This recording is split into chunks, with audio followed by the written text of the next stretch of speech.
Kemudian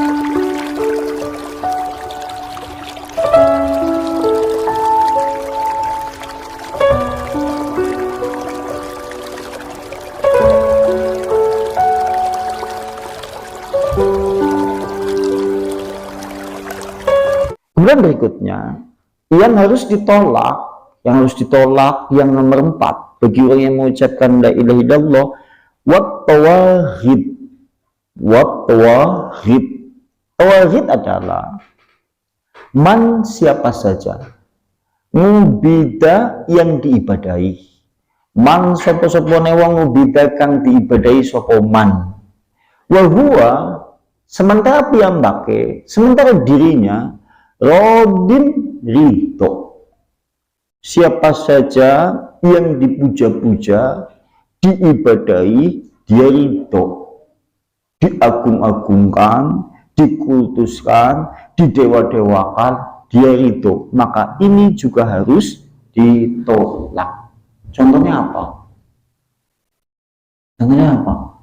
Masuk kategori ini adalah dukun-dukun, paranormal, atau kalangan hal-hal yang berkaitan dengan masalah itu. Panjenengan juga harus menolak tawahid, sehingga ausiha lil ibadah, sehingga dia membuka peluang seluas-luasnya untuk diibadahi. Orang-orang seperti itu sehingga membuka luas seluas-luasnya untuk diibadahi, maka yang seperti itu jenengannya tawahid. Maka panjenengan bagi orang yang mengucapkan kalimat la ilaha illallah harus menghilangkan 4 perkara ini. 1, amdad, yang kedua arbab, yang ketiga alihah, yang keempat tawahid. Nek panjenengan papat lolos, maka hukum nafyun pada kalimat la ilaha illallah panjenengan lolos. Angel apa angel?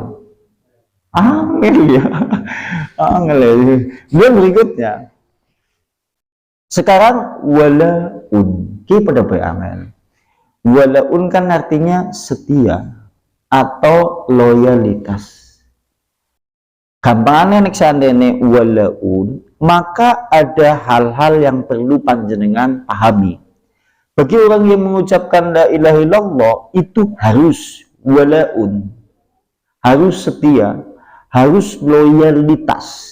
Dan loyalitas ini yang pertama adalah walaun lillah walidinihi wa kitabihi wa sunnatin nabiyyihi wa mibadihi solihina.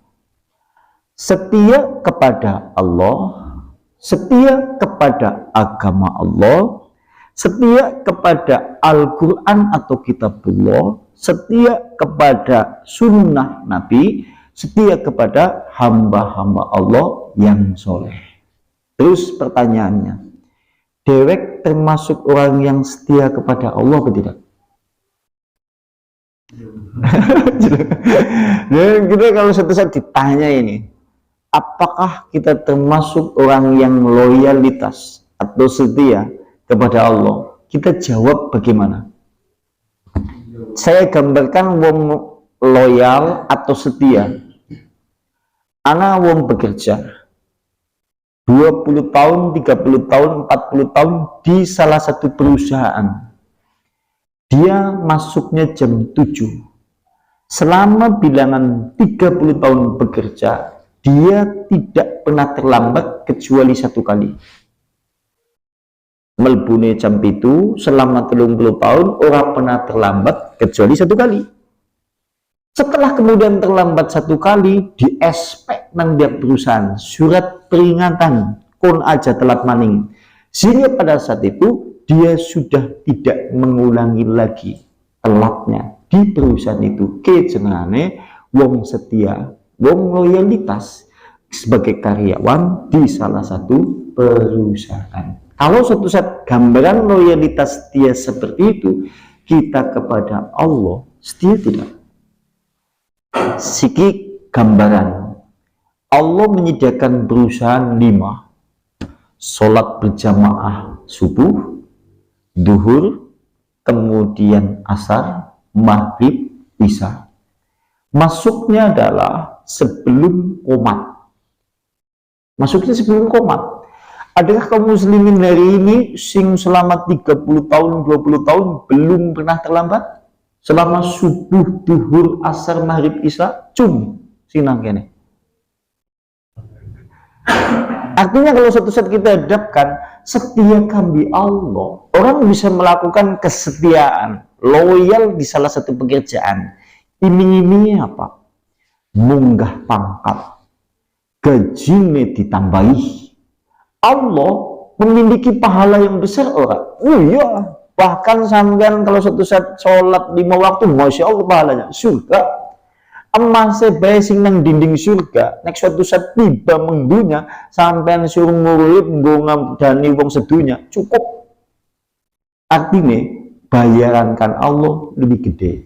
Ning bedane cash kambi ora, cash sebagaimana di bab sebelumnya.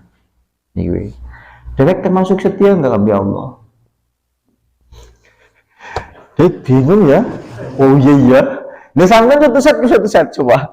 Kalau suatu saat kemudian kita mengucapkan kalimat La ilaha illallah, nah kayak gue dihadapkan pada perkara permasalahan hukum, wala ulillah, setia kepada Allah, sampean menggali apa selama ini? Aduh iya, ke setia kepada Allah, mending ngaji nang Masjid Al-Bayyinah malam Kemis jam 10, ngajine sejam, paling pol sejam setengah pol, gue kayaknya langka sejam wis pada menurut selak pengen mandek. Iya ya, jadi ngaji malam Kemis. Sebelum kita ngaji malam Kemis, aktivitas kita sehari-hari ngapain saja? Ada yang sibuk di dagang, ada yang sibuk penjahit, ada yang sibuk pegawai, ada yang sibuk ngurus pertanian perkebunan, ada yang sibuk lain-lain. Artinya apa? Allah selama ini kita kasih waktu sisa-sisa, setelah kita menghabiskan sisa-sisa waktu kita bergelut dengan kapasitas dunia. Sekarang termasuk loyal tidak? Seminggu sejam, terus begitu jenengan jagong ngaji ngantuk. Gimana sih saya? Sampean pernah mendapati sampean tatkala kemudian melakukan aktivitas sinang panjenengan demeni sampai kemudian jenengan ngantuk, bahkan kita kadang-kadang kalau ngantuk kita langsung cepat cuci muka. Contohnya apa? Wong loyalitas nek dalam Piala Champion. Wow, apa mending champion sekaligus El Clasico. Ketemu Real Madrid kami Barcelona. Waduh. Wong gelem sekalipun ngantuk, sekalipun dipaksa, singgung mending saya gumun kadang-kadang anak wong gelem bal-balan yang seperti itu ngantuk terus takoni sampean gelem ndi, aku gelem wudu men ngantuk. Waduh, saya heran kadang-kadang kan lucu itu ya. Saya kadang-kadang sempat berpikir kok bisa orang seperti ini ya. Yang namanya wudu kan untuk sholat ya, jerene ki wudu men dalam bal-balan orangan ngantuk. Ini kan aneh. Nah, bagaimana kalau suatu saat kemudian kita hadapkan kepada permasalahan loyalitas kepada Allah Subhanahu wa Ta'ala? Gimana Allah? Siki loyalitas kepada kitabullah, loyalitas kepada kitabullah atau Al-Quran. Sebagaimana telah disinggung ya, Al-Quran itu memiliki sisi kewajiban yang harus ditunaikan bagi pemeluknya, bagi penganutnya, yaitu agama Islam. Itu yang pertama, membacanya, mempelajarinya, kemudian mengamalkannya. Orang kadang-kadang kita sering menyaksikan naik kereta api, naik pesawat, atau naik bis, mereka semuanya mengeluarkan HP mereka masing-masing. Sampai naik dalam bepergian menuju Bandung, Jakarta, tatkala di bis, di kereta api, banyak sekali orang yang semuanya hampir-hampir memegang HP masing-masing. Ada yang mainan atau yang lain-lain, yang pasti mereka banyak memegang HP masing-masing. Dan kita jarang menyaksikan Suatu saat ada tatkala di tengah-tengah perjalanan itu mereka memegang Al-Quran. Pernah menemui orang? Ya pernah, ning sekali. Kita saja kadang-kadang direct bae mungkin. Suatu saat jenengan numpak bis, jenengan wis diniati, langkau numpak bis daripada ora bisa turun nang bis, saya mau bawa Al-Quran, nanti saya akan baca Al-Quran itu di dalam bis, sampai terus duduk. Keluarkan Al-Quran. Lantas ada orang di hadapan Anda di sini nang wong ngarepe dideleng terus sampai terus di pemikiran, rikuh nombok darani sok suci terus lebok namanya Al-Quran. Yang seperti ini loyal tidak, dewek gengsi kambi Al-Quran. Padahal manusia-manusia tidak gengsi kok mengeluarkan HP mereka, mengeluarkan pesawat-pesawat handphone mereka. Bahkan mereka menjadi gaya hidup semakin mewah HP-nya, maka semakin sering dikeluarkan.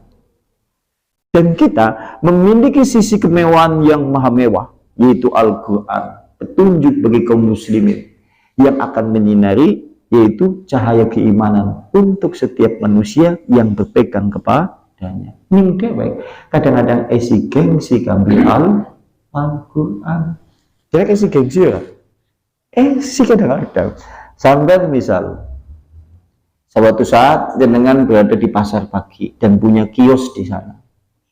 Sabun dina nang sampean di setel di murotal terus. Kadang-kadang Sudes, kadang-kadang Abu Rifai, kadang-kadang Al-Humidi atau yang lain-lain yang pasti jenengan murotal.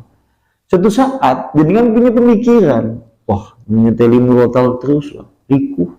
Mbok darani nang sebelah sok suci, akhirnya nang sampean malah diganti bahkan wisurati setel mani. Kenapa? Gengsi ambil Al-Quran. Permasalahannya kenapa? Belum loyal kepada Al-Quran. Kudune padahal Al-Quran lebih dicintai dari apapun juga. Ning dewek belum memposisikan yang seperti itu. Sing lucu mending zaman ciki kok Al-Quran malah menyimpan duit. Saya nemenurai idang. Sing lucu mending kadang-kadang Al-Quran dulu malah selepen, sampai nanti selepen. Kadang-kadang lucu kadang-kadang.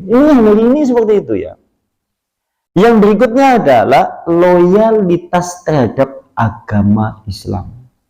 Loyal kepada agama Islam. Saya gambarkan contoh seperti ini.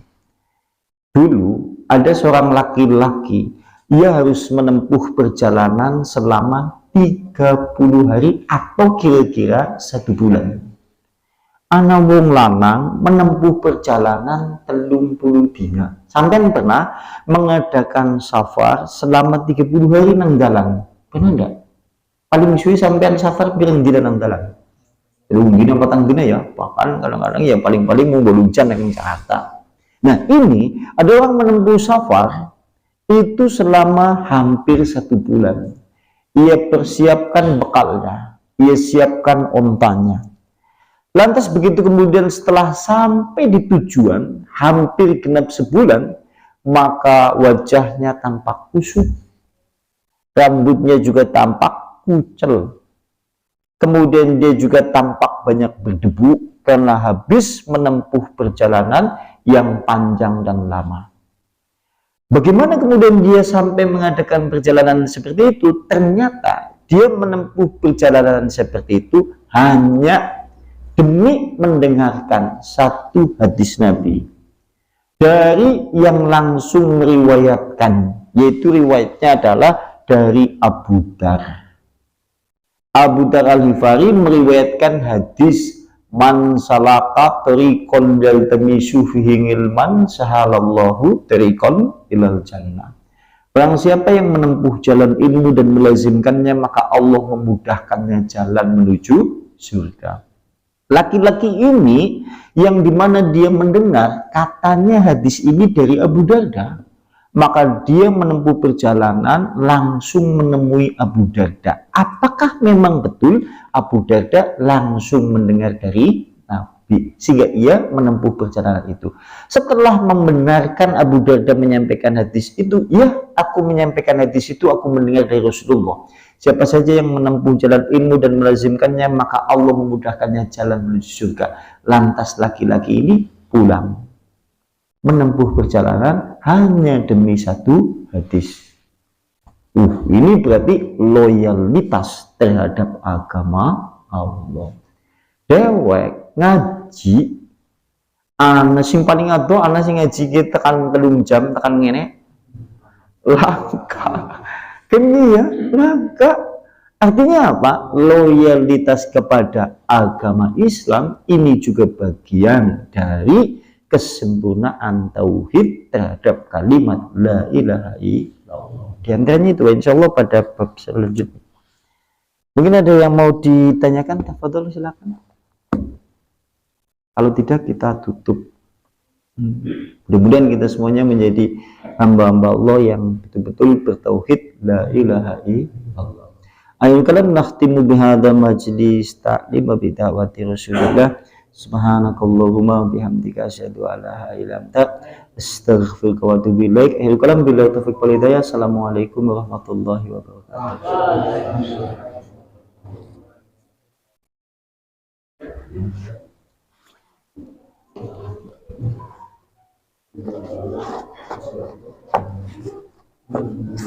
Semalam libur bahasa kata ya Pak.